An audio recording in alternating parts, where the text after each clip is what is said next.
Bismillahirrahmanirrahim. Assalamualaikum warahmatullahi wabarakatuh. Selamat datang saya ucapkan kepada Bapak dan Ibu pelaku usaha industri sekalian. Terima kasih karena telah antusias untuk mengikuti penyuluhan pajak pada kesempatan kali ini, dan semoga Bapak dan Ibu dalam keadaan sehat selalu ya. Pada kesempatan ini, saya Bima Dewa Pamungkas akan menjelaskan mengenai penerapan pajak karbon di Indonesia. Pajak karbon sendiri baru dikeluarkan pemerintah Indonesia pada Undang-Undang Nomor 7 Tahun 2021 pada bulan Oktober tahun 2021 kemarin. Nah, Bapak dan Ibu sekalian, dalam memahami pajak karbon, ada dua hal yang perlu kita bahas. Yang pertama adalah mengenai latar belakang dikeluarkannya pajak karbon, dan yang kedua adalah substansi dari dikeluarkannya pajak karbon itu sendiri. Yang pertama, mengenai latar belakang dikeluarkannya pajak karbon. Latar belakang dikeluarkannya pajak karbon tidak akan jauh-jauh dari emisi karbon itu sendiri. Bapak dan Ibu sekalian, emisi karbon adalah hasil pembuangan dari bahan bakar fosil yang bisa Bapak Ibu temukan di industri seperti minyak bumi, gas alam, batu bara, dan petroleum. Permasalahannya adalah menurut UNEP atau United Nations Environment Programme yang telah melakukan penelitian dari tahun 1970 sampai 2021, sejak tren celana rombeng sampai tren baju ninja, UNEP telah menerapkan sebuah penelitian mengenai emisi karbon yang dimana hasilnya cukup mengejutkan bahwa emisi karbon di dunia selalu meningkat dari tahun 1970 sampai 2020. Bahkan tidak ada terlihat tren negatif di sini, mengindikasikan bahwa tren kenaikan emisi karbon masih akan terus berlanjut. Maka dari itu, lalu kita ketahui bahwa sebenarnya emisi karbon ini sangat berbahaya bagi lingkungan.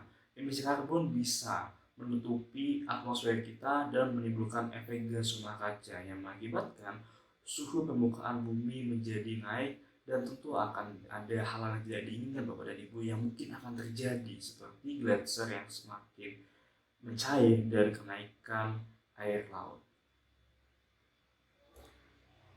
Maka dari itu Bapak dan Ibu sekalian, Indonesia bersama 194 negara PBB menghadiri sebuah konvensi pada tanggal 12 Desember 2015 di Paris dan menghasilkan sebuah agreement yang dinamakan Paris Agreement on Climate Change, di mana setiap negara berkomitmen untuk melakukan mitigasi terhadap perubahan lingkungan, dan tujuan utamanya adalah untuk menurunkan suhu di atmosfer bumi. Indonesia sendiri sudah meratifikasi dari agreement ini dalam Undang-Undang Nomor 16 Tahun 2016, yang dimana di dalamnya dicantumkan bahwa NDC atau Nationally Determined Contribution Indonesia adalah menurunkan emisi sebesar 29% di tahun 2030 apabila dengan usaha sendiri, dan menurunkan emisi hingga 41% di tahun 2030 dengan bantuan internasional. Hal ini menunjukkan betapa Indonesia sebenarnya sangat serius dalam menurunkan emisi karbon.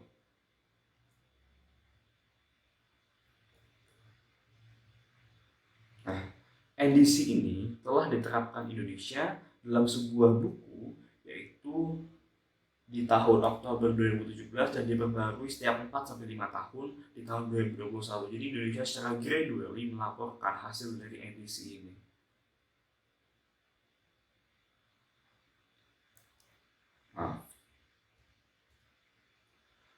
Nah, untuk mencapai tujuan Indonesia untuk menurunkan emisi karbon di tahun 2030 nanti, salah satu hal yang dilakukan Indonesia adalah membuat undang-undang HPP, yang dimana dalamnya adalah ada pajak karbon yang sudah dibuat pada tanggal 7 Oktober 2021, tepatnya pada pasal 13 Undang-Undang HPP. Di situ terdapat pajak karbon. Nah, itulah sebenarnya latar belakang dari Kementerian Keuangan mengeluarkan pajak karbon. Jadi murni untuk masalah lingkungan. Bisa dibilang pajak karbon ini adalah pajak Pigovian ya, pajak Pigovian tax untuk menanggulangi masalah lingkungan. Nah, Bapak dan Ibu sekalian, kita akan masuk untuk membahas mengenai substansi dari pajak karbon itu sendiri. Ada 5 hal yang akan kita bahas dari pajak karbon itu sendiri.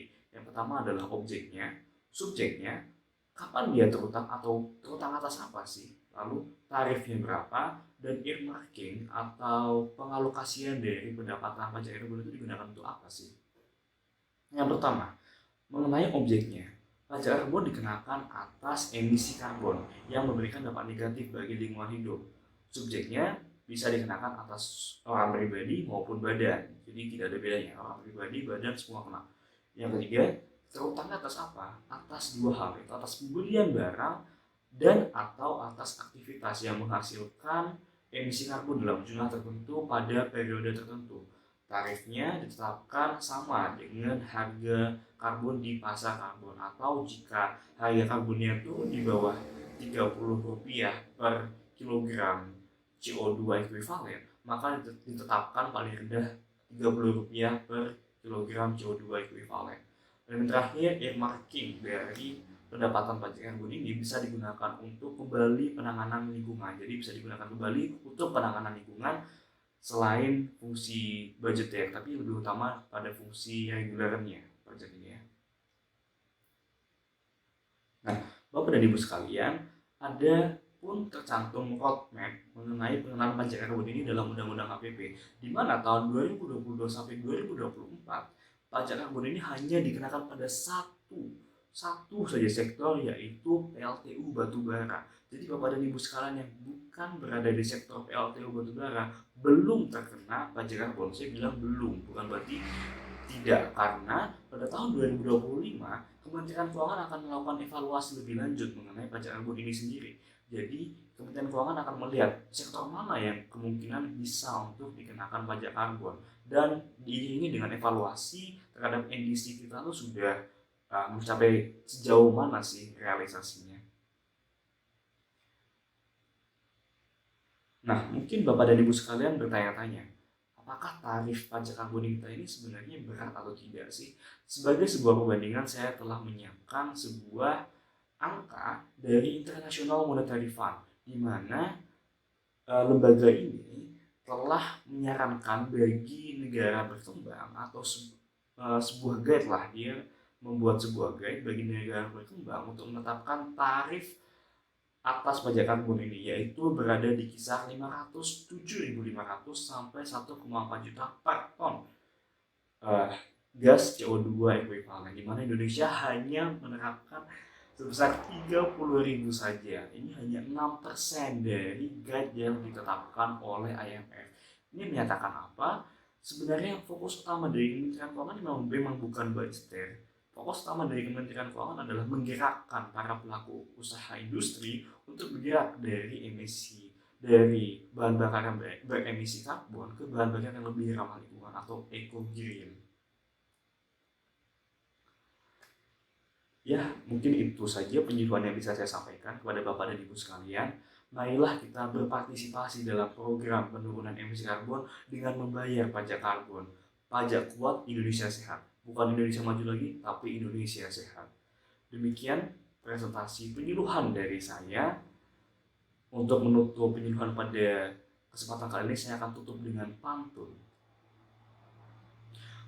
Beli buah kedondong, beli buah pepaya, belinya di toko Po Opa.